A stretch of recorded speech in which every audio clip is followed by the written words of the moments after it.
The Kowalski Chaos. A night of mayhem and mystery. It started like any other family dinner at the Kowalski house. Loud, borderline chaotic, and teetering on the edge of disaster. But tonight would go down in history as the night everything went spectacularly off the rails. Grandpa Kowalski, an 84-year-old retired firefighter with a hearing aid he rarely turned on, sat at the head of the table, completely unaware of the pandemonium unfolding. His son, Frank, a grumpy yet well-meaning high school principal, was arguing with his sister, Lisa, a yoga instructor with an alarming obsession with conspiracy theories. Meanwhile, Frank's wife, Sarah, attempted to cut the turkey while simultaneously preventing their twin boys from launching mashed potatoes across the room. Then there was Uncle Mike. Uncle Mike was the wild card. He had been banned from using power tools after an incident involving a chainsaw and a homemade roller coaster in the backyard. He wasn't technically supposed to be around open flames either, but he had insisted on deep frying the turkey. That's when it all went south. The incident midway through dinner, a loud boom shook the backyard. Everyone froze. Lisa clutched her chest. The government finally found me. It's probably just the deep fryer, Frank said, rolling his eyes. The door to the patio swung open, and Uncle Mike, covered in turkey grease and soot, stood in the doorway, panting. We may have a small problem. What did you do? Sarah demanded. I may have underestimated the oil-to-turkey ratio, and the fryer may or may not have exploded. A fireball erupted outside, lighting up the night like a 4th of July show gone horribly wrong. The twins cheered. Grandpa, still oblivious, tapped his hearing aid and muttered, "Why is everyone whispering?" The chase. As if a flaming turkey missile wasn't enough. Just as Sarah grabbed the fire extinguisher, a blur of fur shot across the room. "Oh no," Lisa gasped. "Buster got out."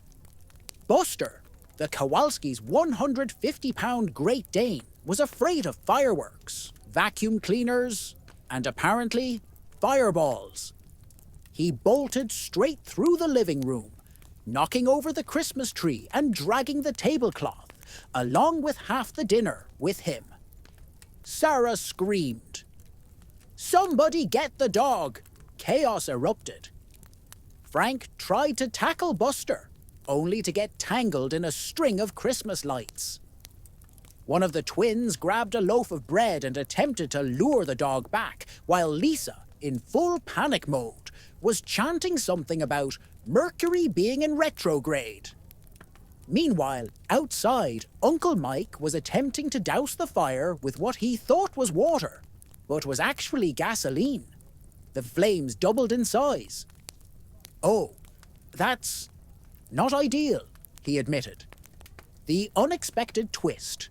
Just when it seemed things couldn't get worse, a loud siren blared outside. Red and blue lights flashed through the window. "Great," Frank groaned. "Now, we're going to jail." The front door burst open and in walked Officer Daniels, their next-door neighbor. He took one look at the flaming backyard, the upturned furniture, and Buster still dragging a ham bone across the floor. Without missing a beat, he nodded and said, "So, Thanksgiving's going well, I see?" Lisa clutched his arm. "Officer, I need protection. They're on to me." Officer Daniels blinked. "Lisa, we've been over this. The government does not care about your essential oil business." Grandpa Kowalski, still completely lost, smiled and clapped his hands. "Ah, finally! The singing telegram is here. Start the music, boys." The family stood in stunned silence. Officer Daniels sighed. "I should have just stayed home." The aftermath.